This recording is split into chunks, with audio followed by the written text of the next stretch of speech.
سب سے ضروری جو رشتہ اللہ تعالیٰ نے انسانوں میں قائم کیے ہیں ان میں خامند اور بیوی سب سے بڑا رشتہ ہے، سب سے اہم رشتہ ہے۔ یہ پہلا رشتہ ہے جو اللہ نے قائم کیا حضرت آدم اور حوا کے درمیان۔ یہ آخری رشتہ ہے جو انسانوں میں قائم رہے گا جنت میں، ہر مرد اپنی بیوی کے ساتھ، ہر عورت اپنے خامند کے ساتھ، جوڑا جوڑا جوڑا جنت میں رہیں گے، قریب قریب ہوں گے۔ جنات عدن یدخلونها ومن صلح من آبائہم، ماں باپ و ازواجہم، بیویاں و ذریاتہم، اولاد، قریب قریب۔ لیکن ہر آدمی، ہر شخص اپنی بیوی کے ساتھ، ہر عورت اپنے خامند کے ساتھ۔ یہ رشتہ سب سے بڑا رشتہ ہے، سب سے اہم رشتہ ہے۔ قرآن نے جتنا اس رشتے پہ زور دیا ہے کسی رشتے پہ اتنا زور نہیں دیا۔ والدین کی خدمت اور حقوق کے لیے چند آیات، اولاد کی تربیت کے لیے چند آیات، باقی رشتوں کے لیے تھوڑی تھوڑی آیات ہیں، لیکن خامند اور بیوی کے رشتے کے لیے سینکڑوں آیات، پوری پوری سورت اتاری ہے۔ سورہ تحریم خامند اور بیوی کا رشتہ، سورہ طلاق خامند اور بیوی کا رشتہ، سورہ نساء خامند اور بیوی کا رشتہ، سورہ بقرہ، آل عمران، اتنی تفصیل ہے۔ اگر اس ساری تفصیل کو جمع کیا جائے تو وہ کئی سو آیات بن جائیں گی، جس میں کہ اللہ تعالیٰ اس رشتے کو گزارنا کیسے ہے وہ سکھاتا ہے، ایک اس کی اہمیت کی وجہ سے، ایک اس کی کمزوری کی وجہ سے۔ اہمیت اس کی یہ ہے کہ یہ پہلا رشتہ اور آخری رشتہ ہے، اس سے آگے نسل بنتی، اس سے رشتے جنم لیتے ہیں، اولاد ہوتی ہے تو یہی خامند بیوی ماں باپ بن جاتے، آگے اولاد کی شادی ہوتی ہے تو یہی خامند بیوی دادا دادی نانا نانی بن جاتے ہیں، ساس سسر بن جاتے، اس سے سارے رشتے جنم لیتے۔ اور دوسری اس کی کمزوری ہے، باقی رشتے ٹوٹتے نہیں۔ باپ اور بیٹے کا رشتہ یہ ٹوٹتا نہیں، چاہے تعلق اچھا ہو یا برا ہو۔ بھائی اور بھائی کا رشتہ یہ ٹوٹتا نہیں، چاہے تعلق اچھا ہو یا برا ہو۔ بہن بھائی کا رشتہ یہ ٹوٹتا نہیں، چاہے بول چال ہو یا بند ہو۔ لیکن خامند اور بیوی کا رشتہ ایک بول پہ ٹوٹ جاتا ہے، ایک لفظ پہ ٹوٹ جاتا ہے، اور اللہ چاہتے ہیں کہ وہ حالت پیدا نہ ہو اور وہ صورتحال پیدا نہ ہو۔ اسے کیسے نکلنا ہے، اسے کیسے بچنا ہے؟ صورتیں بھری پڑی، زندگی کیسے گزارنی ہے، صورتیں بھری پڑی ہیں۔ اور بدقسمتی سے یہ رشتہ سب سے زیادہ اس وقت پس رہا ہے، جتنا یہ اہم ہے اتنا یہ پس رہا ہے، اور اس کی وجہ ہمارا جوائنٹ فیملی سسٹم ہے کہ وہیں باپ رہتا ہے، وہیں ماں رہتی ہے، وہیں بیٹا ہے، وہیں اس کی بیوی ہے، وہیں اس کی بہنیں ہیں، تو ایک کھچڑی پک جاتی ہے۔ کسی وقت میں یہ بہت اچھا سسٹم تھا کہ ایک دوسرے کے رشتوں کی پہچان تھی اور ایک دوسرے کے مددگار تھے، لیکن اب یہ جوائنٹ فیملی سسٹم ایک مصیبت بن چکا ہے کہ رشتوں کی پہچان نہیں، اور جتنے لوگ زیادہ ہوتے ہیں اتنی لڑائیاں زیادہ ہوتی ہیں۔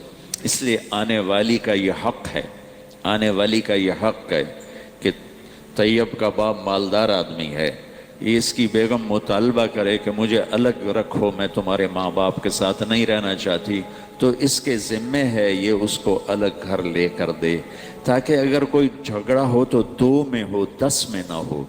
چونکہ جوائنٹ فیملی سسٹم میں ایک قطرے کی جو بات ہوتی ہے نا وہ موج بن جاتی ہے، ایک تنکے کے برابر کی بات ہے نا وہ جنگل بن جاتی ہے۔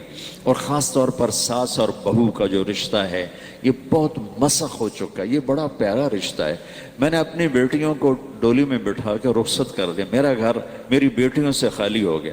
اب میں کسی کی بیٹی کو لے کے آ رہا ہوں یا آ رہی ہوں، میں اسے اپنی بیٹی بنا لوں، یہ آنے والی اسے اپنی ماں بنا لے، تو یہ کتنا خوبصورت رشتہ ہے۔ لیکن ساس ہی سب سے نیگیٹو کردار ہے اور سسر ہی سب سے نیگیٹو کردار ہے کہ یہ جانتے نہیں کہ میرے نبی کی زندگی کیسی تھی۔ میرے نبی نے مدینے کے صحابہ کو انصار کہتے ہیں، اور مکے کے صحابہ کو مہاجرین کہتے ہیں.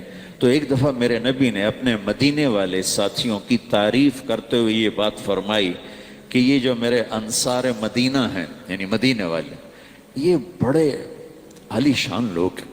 آپ نے ان کی سنو کس بات پہ تعریف کی. تہجد پہ نہیں، نماز پہ نہیں، جہاد پہ نہیں، تبلیغ پہ نہیں، ذکر پہ نہیں، تلاوت پہ نہیں. کہ یہ جو مدینے والے میرے صحابہ ہیں یہ بڑے زبردست لوگ ہیں. ان کے گھر میں جب کسی کی بیٹی بہو بن کے آتی ہے تو اسے ذرا بھی فرق نہیں محسوس ہوتا کہ ماں باپ کے گھر میں ہوں یا سسرال کے گھر میں. اس آنے والی کو اتنا پیار دیتے ہیں، اتنی محبت دیتے ہیں کہ وہ سمجھتی ہے کہ میں ماں باپ کے گھر ہی ہوں، میں سسرال میں نہیں ہوں. لیکن ہمارے آج کے ماحول میں سسرال آنے والی بیٹی بچی کے لیے ایک جہنم بن جاتا ہے. جہنم، تانے، بولیاں، طنز، تنقیدیں. اور اس میں ایک بڑی وجہ ہے، بچہ ماں پروان چڑھاتی، اللہ اس سے زندگی دیتا ہے، اس کی گود میں پلتے پلتے بڑا ہوتا. جب اس کی شادی ہوتی ہے اس کی محبت کا بہاؤ بیوی کی طرف ہو جاتا ہے. یہ طبعی چیز ہے، فطری چیز. وہ اپنی بیوی کو زیادہ توجہ دیتا ہے، ٹائم دیتا ہے. تو اس کی ماں میں حسد پیدا ہو جاتا. وہ اس حسد کو پھر اس اپنی بہو کو تنگ کر کے نکالتا. کبھی بیٹے کے کان بھرے گی، کبھی اس کی بےزتی کرے گی، کبھی اس کو تانے دے گی، کبھی کسی قسم کے تانے دے گی. اس کے پیچھے کوئی جھگڑا تھوڑا ہے، اسی نے اس کی اولاد کا، اگلی نسل کا اس نے ماں بننا ہے اور اس آنے والی نے اس کی جگہ سنبھالنی ہے. اگر ترتیب کے مدے سے اللہ نے رکھا ہے کہ بھی بڑا پہلے جاتا ہے چھوٹا بعد میں جاتا ہے، وہ یہ سمجھتی ہے کہ یہ میرے گھر کی وارث ہے. پھر اس کو ذلیل کرتی ہے لاشعوری حسد کی وجہ سے. اس کی بہنوں کا رویہ بدل جاتا ہے، اس کے والد کا رویہ بدل جاتا ہے، وہ اس لاشعوری حسد کی وجہ سے. اس لیے شریعت، اللہ تعالیٰ نے عربوں کا بھلا کرے، ان کی ثقافت ہے جب تک لڑکا الگ گھر نہیں بنائے گا شادی نہیں کر سکتا. چاہے کرائے پہ لے چاہے اپنا لے، الگ ایک کمرے کا گھر ہو لیکن الگ ہو تب اس کی شادی ہوگی، ورنہ شادی نہیں ہوگی. ان کی کھچڑی نہیں بنی ہوئی، ان کی لڑائیاں ایسے نہیں ہوتی ہیں جیسے ہماری. سارا دن ایک لڑکا لڑکی آپس میں الجھ گئے، چھوٹا مسئلہ ہے، لیکن ساتھ ماں بھی الجھ گئی، باپ بھی الجھ گیا، بہنیں بھی الجھ گئے، چاچے بھی آ گئے، مامے بھی آ گئے، دادے بھی آ گئے، نانے بھی آ گئے، اتنے تو سوٹے چل گئے. اگر یہ اس کو گھر لے کے نہیں دے سکتا تو اس کے ذمہ ہے اس کو کرائے پر لے کر دے. اس کی بھی ہمت نہیں ہے تو گھر میں ایک پورشن الگ کر دے، اس کا کچن بھی الگ ہو، اس کا رہنا بھی الگ ہو، تاکہ اس میں کسی کا دخل نہ ہو. وہ اور اس کا خامد اور اس کی بیوی اپنی زندگی شروع کریں. وہ اتنے بھی نہیں رکھتا ہمت، سارے ایک جیسے نہیں ہوتے. ایک کمرہ، ایک کچن، ایک ٹوائلٹ، یہ آنے والی لڑکی کا حق واجب ہے. یہ حق واجب. مشترکہ کچن ہوگا تو لڑائیاں ہوں گی، مشترکہ واش روم ہوں گے تو لڑائیاں ہوں گی. اور اگر یہ اس کی بھی ہمت نہیں رکھتا کہ کمرہ بھی نہیں الگ کر سکتا، واش روم نہیں دے سکتا، کچن نہیں دے سکتا، تو پھر یہ شادی نہ کرے، روزے رکھے تھے تسبیح پڑھے، کسی دے دینوں برباد نہ کرے.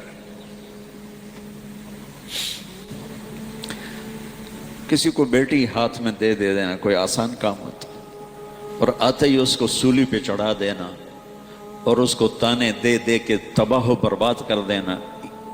اس میں دیندار اور دنیا دار دونوں برابر، اس میں داڑھی والے کلین شیو دونوں برابر، اس میں پردہ دار عورتیں اور بے پرد دونوں برابر. آگ لگی ہوئی ہے، آگ لگی ہوئی ہے، آگ لگی ہوئی ہے. بھائیو، اپنے رشتوں کو آباد کرو میرے نبی والے اخلاق کے ساتھ. رشتوں کو آباد رکھنا ہے تو صرف ایک چیز چاہیے، صرف ایک چیز، صرف ایک چیز، صرف ایک چیز سے ہر رشتہ آباد ہو جائے گا.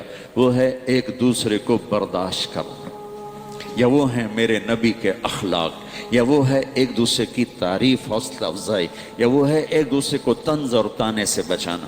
ان سینکڑوں آیات کا میں 2 لفظوں میں خلاصہ بتا دیتا ہوں جو اللہ نے خاوند اور بیوی کے رشتے کے لیے آیات، صرف 2 لفظوں میں سارا بتا دیتا، صرف 2 لفظوں. میرا اللہ کہتا ہے نساؤکم حرث لکم فاتوا حرثکم انا شئتم. تمہاری بیویاں تمہاری کھیتی ہیں،